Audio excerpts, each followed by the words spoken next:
In this conversation, I sit down with Transcend's Field Chief Privacy Officer, Ron DeJesus, to reflect on the past year, discussing achievements in community engagement, the evolving role of privacy professionals, and the importance of diversity in the field. We explore the anticipated changes in privacy legislation and the need for companies to prioritize privacy as core values. This discussion also highlights the evolution of privacy tools and the significance of adapting to new technologies in the age of AI. Enjoy.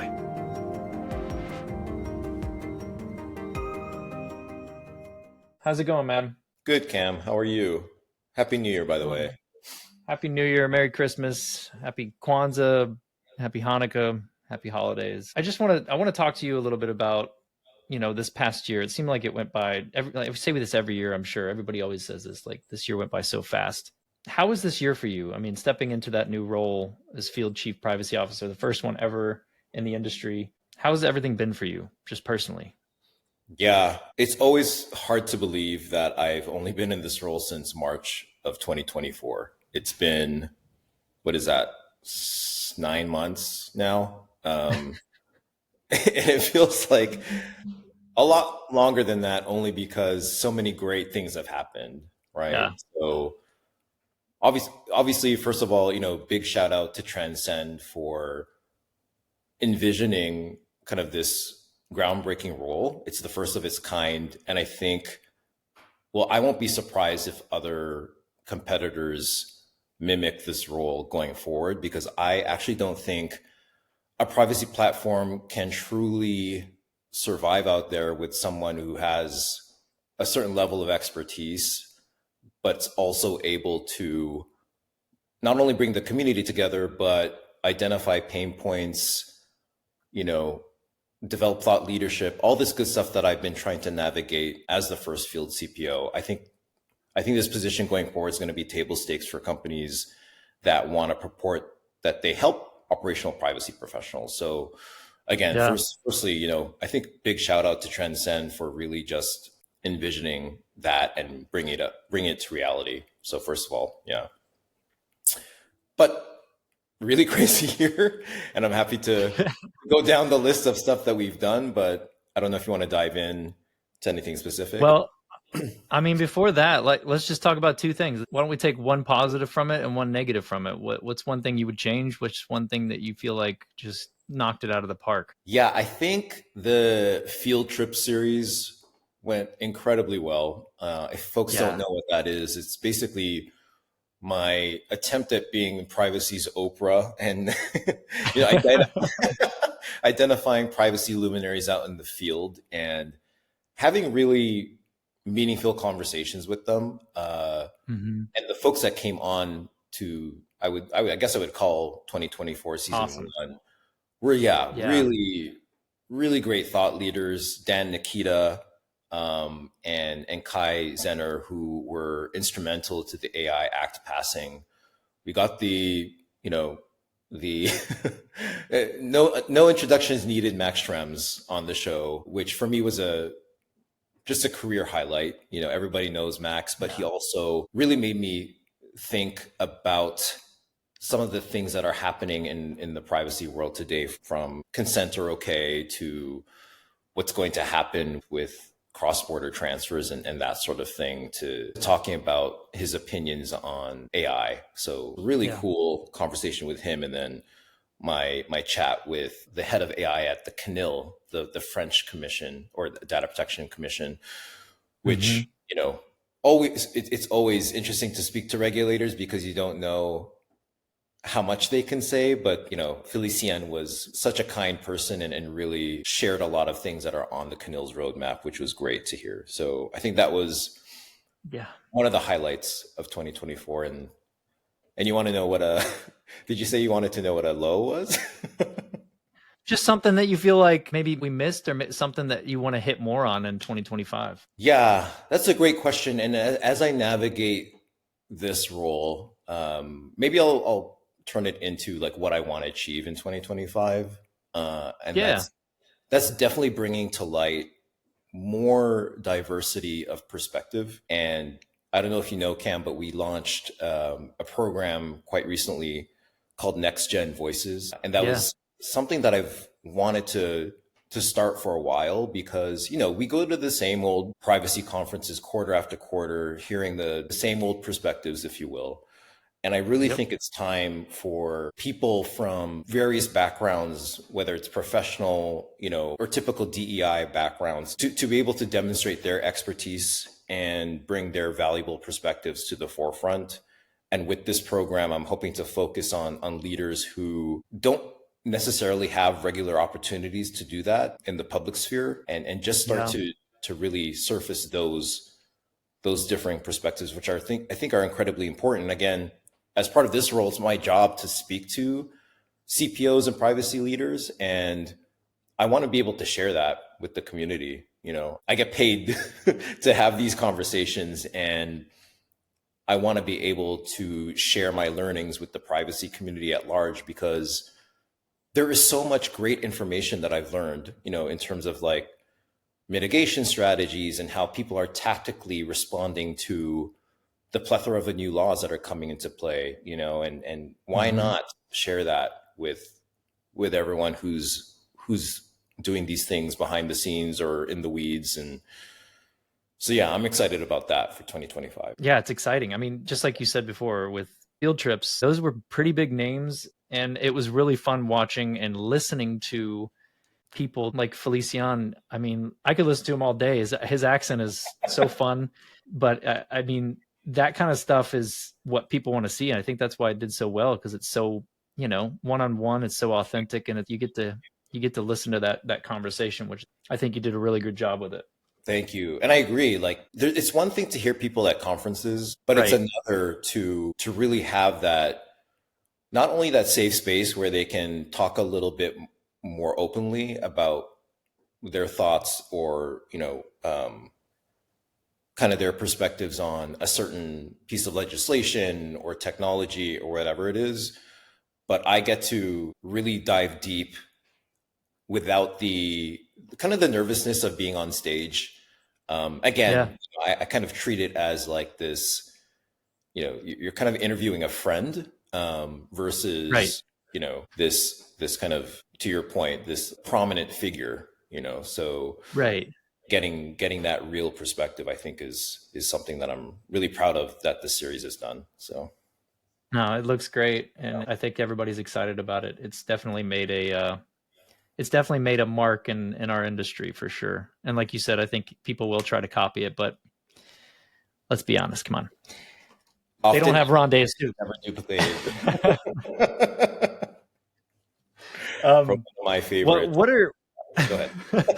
what are some of your common things that you're hearing with other CPOs in the industry? What are some of the things that everybody wants to hear about? Like, what's the common problem that everybody's facing? AI was huge this year. AI was huge. Honestly, everyone that I've talked to, when I ask them what's top of mind for them, it is AI governance. But kind of stepping back, one of my questions back to them is always, well, how do you define AI governance? And a lot of the times people take a little bit to respond to that. And it's really telling, right? Because I don't think there's like a standard definition or everyone's struggling with what that actually means. Does it mean simply expanding their remit when it comes to compliance in general? Is it just developing policies and procedures? Is it coming up with an AI governance committee?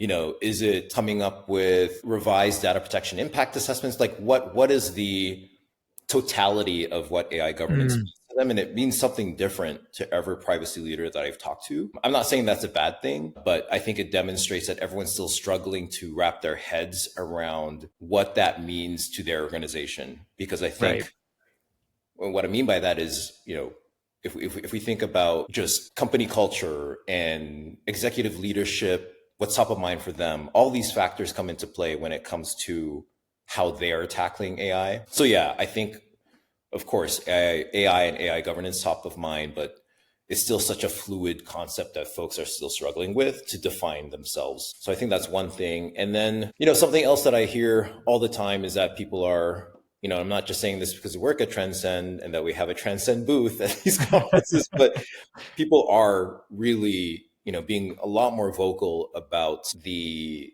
privacy tech that's available to them and that they have that they might have already implemented, and people aren't just going to take what's been popular as like they want to basically replace their incumbent and their legacy tooling. I hear that quite often without even being prompted, so it's definitely, I think, over the next, especially in 2025, I think a lot of people are gonna really start to look at their options, which is great for us, but I also think it's great for the industry at whole. It's going to make the ecosystem of vendors really step up their game. So, Ron, to that point, why should other CPOs or other organizations, why should they reevaluate their privacy tools? It's a great question, and if you think about going back to 2018, May 2018, when the GDPR came into effect, at that time we were still, I would say a good majority of us were still attacking privacy compliance with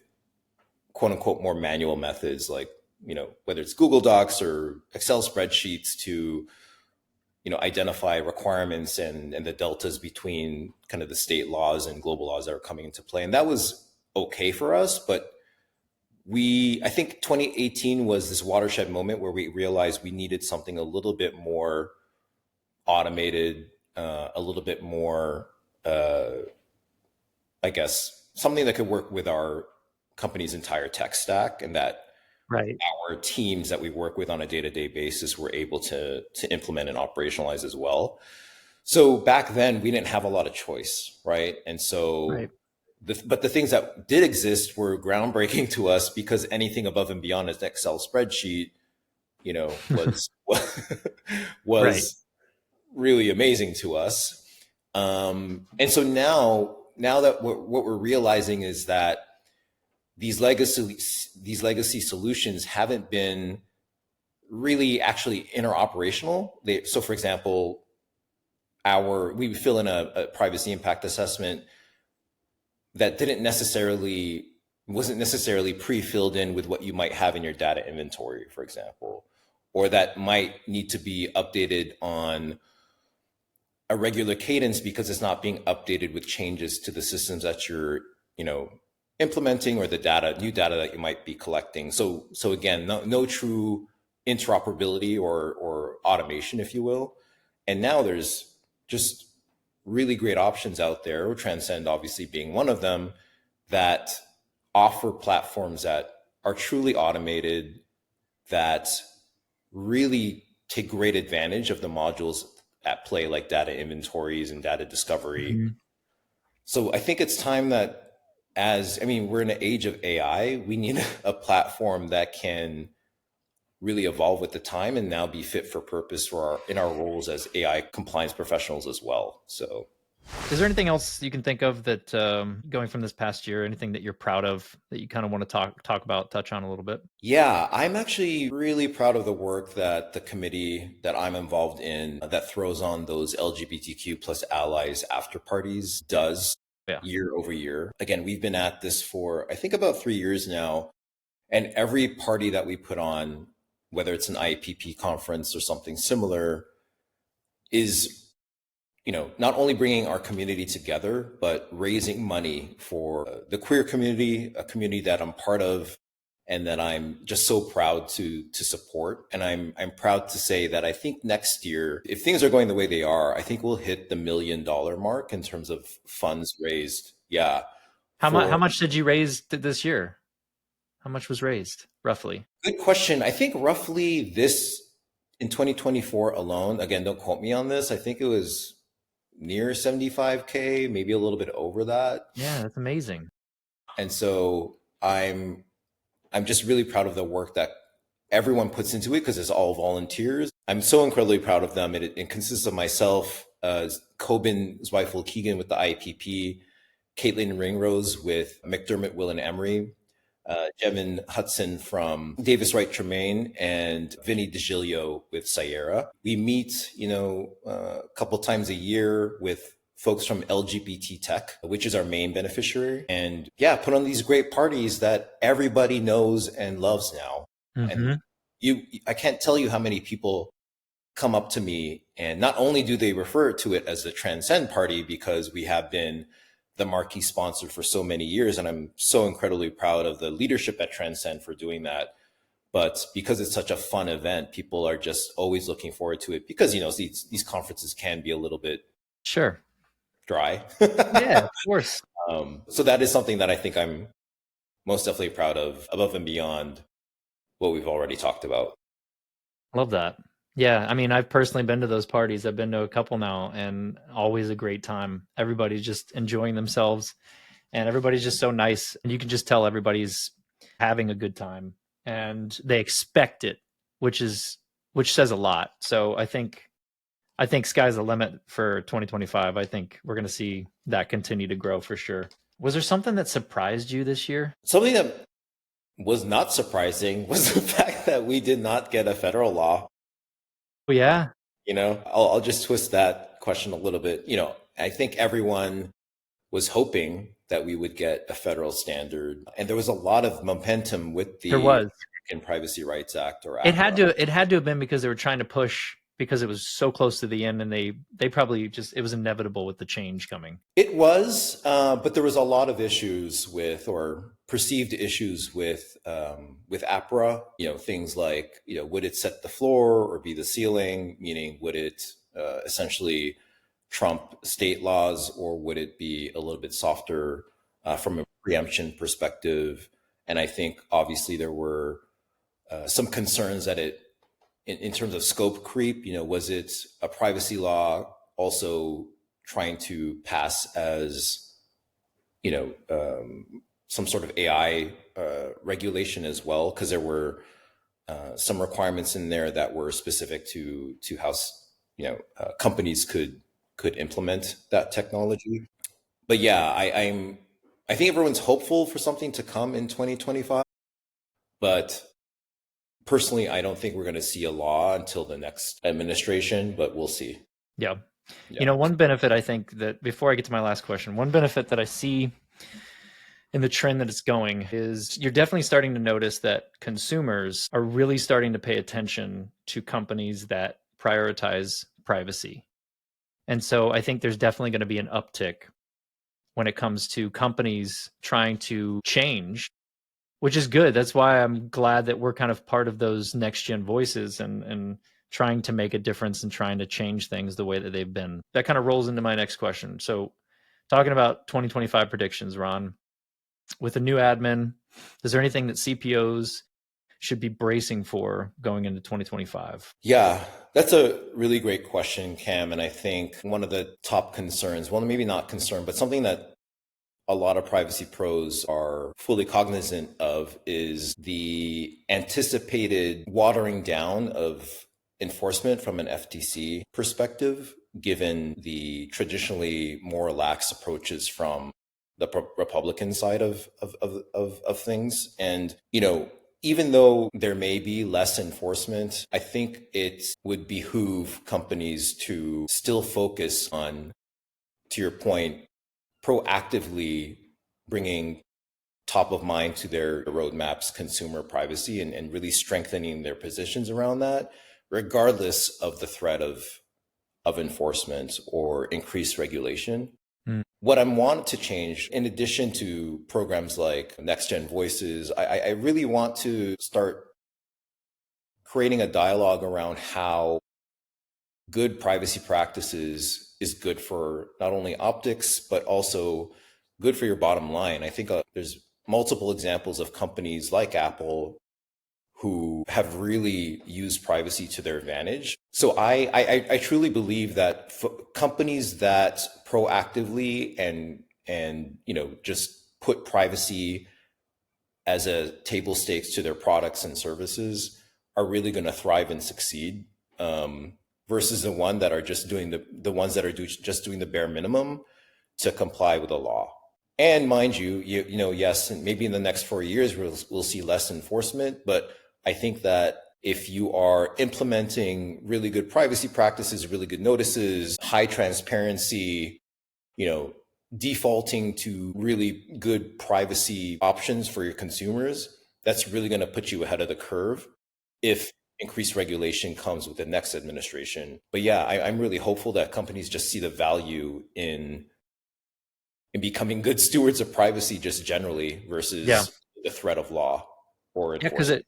it shows they care. It shows Yeah, they care that because it's all about. I think the key is making it simple for the consumers to understand what they're actually. That's been my biggest issue looking at other companies that have their privacy policies that are very confusing. Making it simple is definitely going to help. I absolutely agree. I think as simple as you can make it for consumers to understand, I think the more they'll want to engage with your company, the more they'll want to provide you with personal information for the Hmm. purposes of improving products and services, for example, and just being really, as transparent as you can be. Obviously, at the end of the day, you're going to have to work with your legal teams to make sure that what you're saying is kosher or, won't put you in legal hot water in certain circumstances. But I think there is a really good balance that companies can make with being consumer friendly while also, respecting the concerns of the more legal compliance professionals. When I'm in house, and again, I'm not a lawyer, I always push to be a little bit more on the edge of groundbreaking transparency because I think this is just good for business. So Yeah, I I hope like it. companies move towards that. So yeah. I do too. I hope so. Well, with that, anything you want to leave for 2025? Yeah, no, I'm excited for what's to come with not only Transcend, but with this role in general. There's a lot of stuff that we're working on, Cam, as you know. So I'm excited for the community to see what we come up with to better engage them and to create that thought leadership and just to get the conversations going. So I'm so excited about that. And thank you for everything that you do to help with that journey as well. Awesome. Appreciate it, Ron. Yeah. So other than Next Gen Voices and Transcend Field Trips, which is going to continue and get bigger, anything else that we could maybe give nuggets to the listeners? Let's leave that as a surprise for 2025. Dang. I tried. Well, thanks, Ron. Appreciate it, man. And Happy New Year to you and everyone listening. You too, Cam. Thanks so much.